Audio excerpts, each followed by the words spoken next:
Hey, what's going on YouTube? I'm Fibs and welcome back to a brand new video. Today, I just want to talk a little bit about my own personal experience with a new game's launch and one of the biggest mistakes that I made all those years ago when Genshin Impact originally released, and just something to maybe keep in mind as we approach the last 2 hours of this waiting period for Wuthering Waves to release.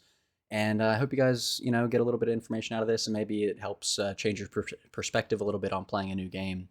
The main thing that I regret from back when I played Genshin the first time was how much I rushed.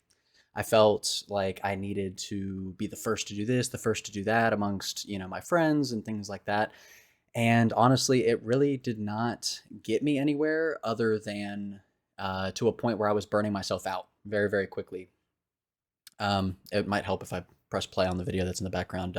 Shout out to Shinkai here for this gameplay of GN versus Scar. So we're gonna, take a look at this.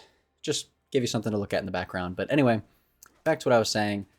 It's something that a lot of people, everyone's excited. We're all excited. It's a brand new game. We've been waiting for it for a long time. Some of you longer than others.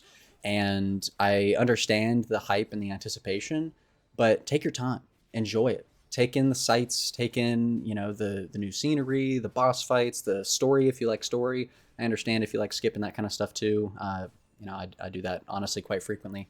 As someone who still plays Honkai Star Rail to this day, uh, I'm just not really that into the dialogue. I'd rather listen to somebody tell the story later on than sit through a 2 hour long cutscene. So I totally get it if that's your if your thing is wanting to do the end game, do the bosses, all that kind of stuff. By all means, go for it. But just keep in mind that a lot of the stuff in these kind of games is a one-time experience, especially with the story, with exploring the world, because eventually it does get stale. I don't really care who you are. In my opinion, at some point, certain things do get stale, especially once you see them over and over and over, like I did with Genshin. I was playing Genshin and I wanted to 100% every single area, and I did that. I kept up with it every single update. I was getting 100% in every single area, and it just got to a point where I kind of logged on and it felt like a chore. It didn't feel like I was doing it for fun. It didn't feel like I was doing it because I really enjoyed it.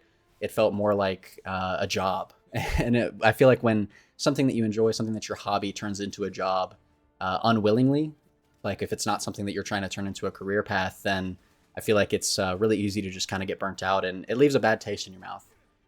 That's why I was really, I don't know, kind of sad. Like 2 months into Genshin, I had already put like over 1,000 hours in. Keep in mind, this was during COVID. I didn't have a lot else to do. I was still working full time, but I was, super interested in the game, as many people were. And obviously, it's, one of the biggest, if not the biggest, mobile game that's ever, hit the face of the store. And I don't know, it's pretty awesome, and it was for its time. But over time, obviously, this is a combination of burnout and also the devs just making like very poor choices over and over. But eventually, I got to a point where I stopped logging in. Sometimes it was, oh, I missed a day here and there, and then it was 2 days, and then 3 days, and eventually, before I knew it, I blinked and it had been 3 months, and I hadn't logged into the game a single time.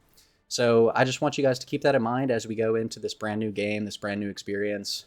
Take your time, really enjoy it, really savor it. That's the thing. I guess my main point here is savor it. Savor that fun.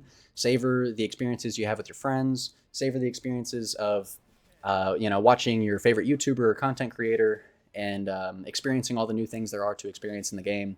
And really take your time with it. Really enjoy it.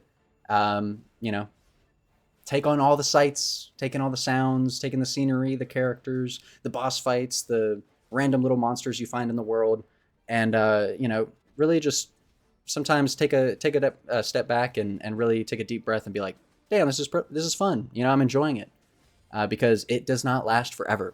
It really doesn't. I don't care who you are. I don't care how much you enjoy a game. It really doesn't last forever.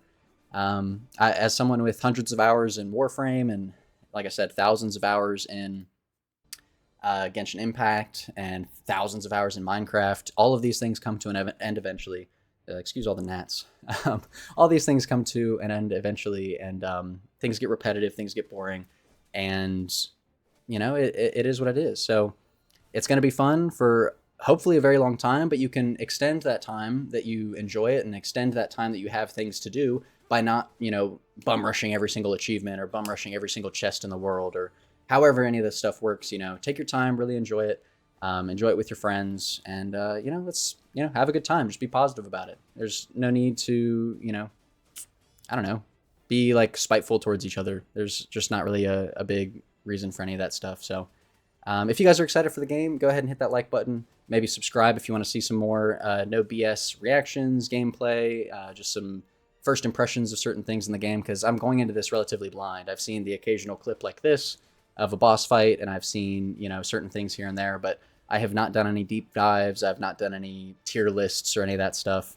I think the early day one re-rolling tier lists are kind of pointless. There's not a whole lot of reason in order to go in there. And why do you need a day one tier list? I made that mistake with Genshin. I re-rolled 42 accounts and I got my perfect account. I had Kaching and I had Diluc, and that's really what I wanted, was those two. And I had I think I had one other 5-star, but those were the main two that I wanted, was Kaching and Diluc. And I finally got them just for them to get power crept very, very shortly after. So with these kinds of games, there's not a whole lot of a point in re-rolling like that, especially for standard banner characters. You'll get them all eventually, especially in this game.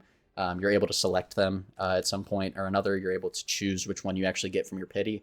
So, take your time, enjoy it, pick the characters you like to play. I've seen some stuff where the devs said that they're going to buff characters that underperform or that were underperforming from the CBT.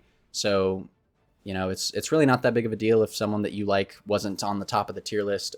Really don't pay it any mind, and go out there and have some fun. So I hope you guys enjoyed the video. I hope you got something out of it. Maybe it changed your perspective a little bit. And if not, tell me why down below. And that's going to be it for this video. Once again, shout out to Shinkai for this video. I will link it down in the description for you guys to go and check out and give it a like. And yeah, I look forward to seeing you in the next video, where we pub stomp 4th graders on a playground.